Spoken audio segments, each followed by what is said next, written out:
आपने जो हमें थोड़ी देर पहले अपनी रिपोर्ट दिखाई जहां पर एक शख्स रो रहा था, आप उसके कंधे पर हाथ रख के उसे सांत्वना जरूर दे रहे थे, लेकिन ये सांत्वना तो उन सिमों से उसे मिलनी चाहिए ना, जिसकी वजह से उसकी पत्नी को इलाज मिल पाएगा।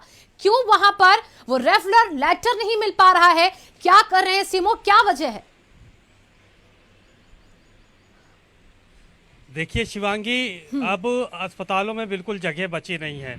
उसका अभी भी फोन आया था 2 मिनट पहले, और उसने साफ कहा कि अब मेरी पत्नी हाथ पैर पटक रही है और उसका दम निकलने वाला है, लेकिन अभी तक उसको इलाज नहीं मिल पाया है। डॉक्टरों से हमने भी कोशिश की, लेकिन किसी भी तरह का कोई भी इलाज उसको मुहैया कराने में हम भी नाकाम रहे। और ये बताया जा रहा है कि अस्पतालों में अब एक भी बेड खाली नहीं है कि जिससे उसको जो है वो बेड मिल सके और उसको जो है वो जगह मिल सके कहीं अस्पतालों में। तो ये हालात लखनऊ के बने हुए हैं इस वक्त, और कोई भी मरीज का इलाज नहीं हो पा रहा है। सीएमओ फोन बंद करके भागे हुए हैं, फोन ही नहीं उठाते हैं। ना कोविड कमांड सेंटर का एक जो भी अधिकारी है वो फोन उठा रहा है, ना कोई जवाबदेह है। लाइन लगी हुई है, लोग मर रहे हैं, ऑक्सीजन की कमी है। अब ऐसी सूरत में आम आदमी सबसे ज्यादा हलाकान हो रहा है। लोग अपने परिजनों को आंखों के सामने तड़पता हुआ, दम तोड़ता हुआ देख रहे हैं। कोई मदद करने वाला नहीं है। कमिश्नर से बात करने की कोशिश की गई, डीएम से बात करने की कोशिश की गई, सिर्फ इसी एक मरीज के लिए, क्योंकि उसकी हालत इतनी ज्यादा सीरियस है कि वो कह रहा है कि हमने अपनी सारी जायदाद इसके इलाज में लगा दिया है, पत्नी के इलाज में, और उसके बाद भी अब हम उसको बचाने में नाकाम हो रहे हैं। उसका 10-15 मिनट की वो मेहमान और बची हुई है, ये भी अभी उसने फोन करके कहा कि सिर्फ 10 मिनट में उसका दम निकल जाएगा। और अभी तक ना एम्बुलेंस उसको मिल पा रही है, ना ऑक्सीजन मिल पा रही है, और ना ही उसको बेड मिल पा रहा है। तो इस तरह के हालात लखनऊ में बने हुए हैं। ऐसे जो है वो सीएमओ हो या जिम्मेदारान हो, ऐसे समय में इन सबको इस्तीफा देके यहाँ से छोड़ के चले जाना चाहिए। किसी का कोई काम ही नहीं है। जब मरने के लिए छोड़ दिया गया है आम लोगों को, तो अब उसमें क्या किया जा सकता है? कोई भी कुछ नहीं कर सकता है। शमशानों की हालत देख लीजिए आप कि 1 किलोमीटर लंबे दूर तक लाइन लगी हुई है, चिताएं जल रही हैं, लोग बिलख रहे हैं, कब्रिस्तान में जो है वो कब्रें खोदी जा रही लगातार।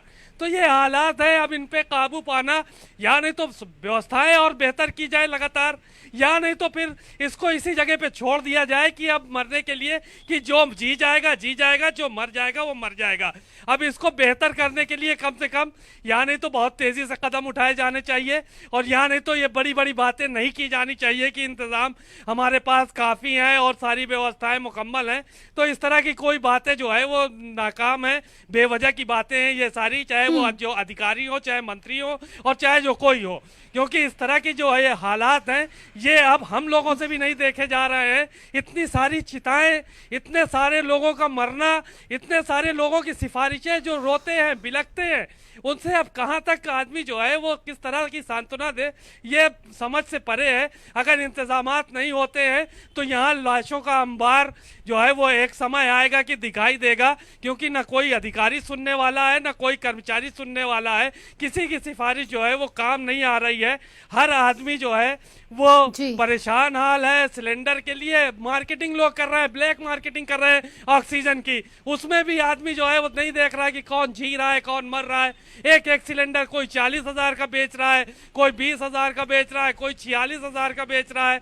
तो इस तरह के ये हालात हो गए हैं। अब ऐसे हालात में दरअसल क्या है कि बहुत ज्यादा एक्टिव होने की जरूरत है, और जो सामाजिक लोग हैं, सामाजिक टाइप के, उनको भी आगे आने की जरूरत है कि वो कहीं से जो है वो दूसरी जगह से मदद लोगों की करे, ताकि कम से कम लोगों की जान तो बचाई जा सके ऐसे हालात में। जिस शख्स से बात करके उसकी बात सुन के आपकी आंखों में भी आंसू आ रहे हैं, और इस वक्त मैं भी उस शख्स के दर्द को समझ पा रही हूँ।